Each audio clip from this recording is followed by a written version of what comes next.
Ladies and gentlemen, welcome to the 2011 finals of Young Advocates for Agriculture. The Young Advocates annual debating competition is a positive step, as I see it, in the direction of rebalancing the arguments in the public domain, and your support here today is extremely welcome. The motion for debate is this House believes that British farmers need to get closer to their customers. British farmers need to act sooner rather than later to implement the measures needed to educate the British consumer, so they are armed with the correct knowledge to buy British produce produced in Britain by British farmers to hopefully make British agriculture a front runner in feeding the population. There is no doubt that the British farmer needs to be close to its customers, so why try and change the current win-win situation into a lose-lose one? In response to my learned friends opposing this motion, if your first argument is true, then why do we need imports? As from my experience and research, large retailers import more food from British farmers and British products. The British customer wants convenience. They do not care about Mr. Jones from Senny Bridge or his pedigree flock. Let farmers farm and pass the customer relations onto a more suited link in the chain. If it's not broken, don't fix it. Thank you very much. This House believes that global free trade is good for British farming. Trading outside of Britain with other countries will build strong international relationships, which will mean Great Britain will benefit from reciprocal trade.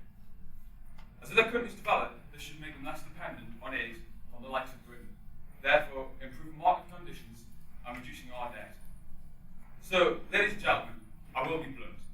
The British farmer's potential is boundless. I urge you all to support this motion and support our British farmer. Thank you. Agriculture cannot compete on the global free market without being subsidised. And although in theory, free trade is a brilliant idea, it cannot exist without a level playing field, which is impossible in the capitalist society in which we live. However, we could ensure fairer trade by encouraging the development of strong trade links with a fair price for agricultural produce and high standards of food safety, both in the UK and abroad. Thank you. Ladies and gentlemen, listen, can you hear it? Adam Smith spinning in his grave at 4,000 RPM. It seems the opposition are desperate for a return to mercantilism, and instead of the sword, the farmers held hostage by cynicism. I see something out of the ashes. Out of the ashes, something could emerge. Ladies and gentlemen, I proudly present the new British farmer. Business savvy, working with the market, not against market forces, and not being kept in business with the crutch of subsidy. So let the markets be the markets for the good of all. Free trade is based on utility, not justice. So let's bring that justice to the great British farmer and embrace this motion. Free trade is more than good for British farming. Ladies and gentlemen, it is essential. Thank you very much.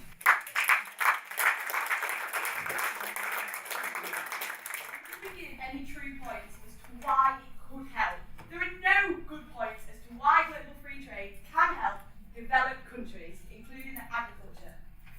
So, we are not denying that to some developing, and I must stress, developing countries and their economies and industries, the notion of global free trade is extremely beneficial. However, it is not significantly favourable or advantageous for developed countries and their primary industries, such as Britain and its agriculture. And therefore, myself and Amy cannot agree with and strongly urge you to oppose the motion that this House believes that global free trade is good for British farmers. Thank you. We are a static market and we have no population growth to grow that market, so we need free trade in the future because otherwise we won't have a market. We're proposing that food production should take priority over wildlife. I'm going to define what we mean by wildlife and food production. Wildlife we're taking as undomesticated animals living in a potentially farmland environment. Food production we're taking as a range of diverse activities that together supply food energy for consumption by the growing world population. If you had your last loaf of bread, would you give it to a starving child or would you throw it in the pond for the ducks? That's the question.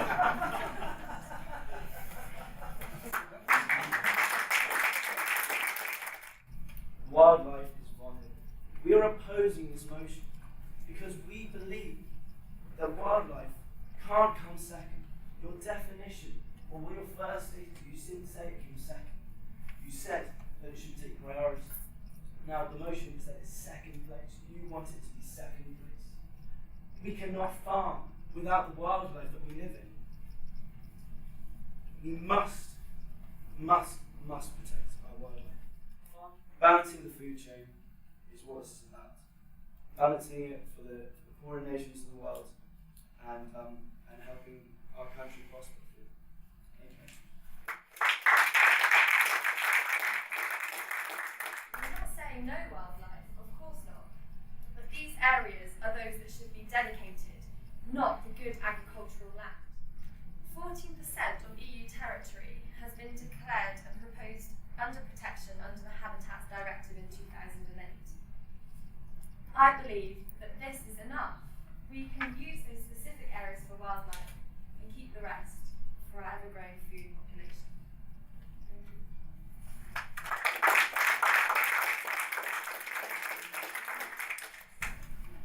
you. 80% of global population pollination is down to one single species, which is the honeybee. The honeybee has only been halved since 1984 in the UK. This is a significant risk. This could economically affect us. £400 billion per annum in the UK of agricultural production is estimated to be from crops which are pollinated by the honeybee. It should not be put second place with food production, as in many cases it's intrinsic. It cannot be put second place. It is totally reliant on the wildlife. Thank you very much.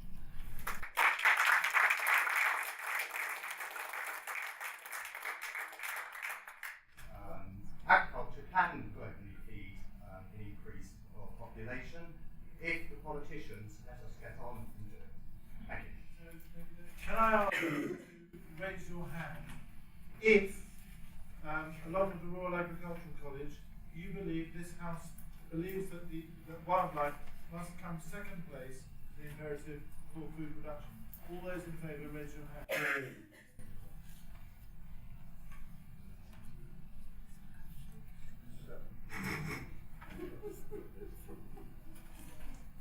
$50.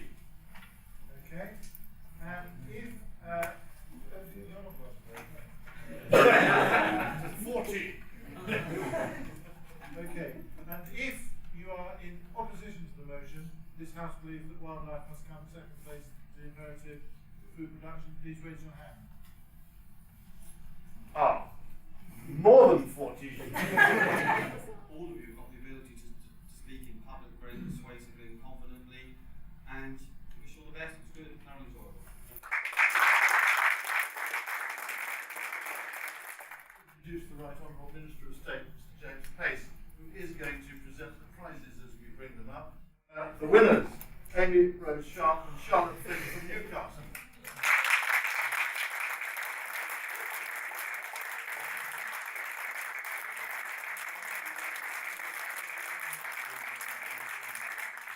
That the universities and colleges are coming together in this debating competition, I think is utterly fantastic. It's because, to put a bottom line to it, our industry needs its advocates. Charlotte, Amy and Catherine, you've won the Young Advocates for Agriculture Award. How do you feel? Glad it's over. It was very nerve-wracking, but now we've won. It's good. I'm very, very proud of them. I think it was fantastic. An incredible opportunity, a pleasure to come down here and debate in front of so many worthwhile sponsors and esteemed members of the farming community, and I've really enjoyed it. I just thought it was a great opportunity, and it'd be silly to miss out on it, really. It was Reading's first year here, which I think is a bit of a travesty actually, that we represented before, so I'm sure we're going to be keen to come back and hopefully win next time. I am very hopeful for the future of agriculture.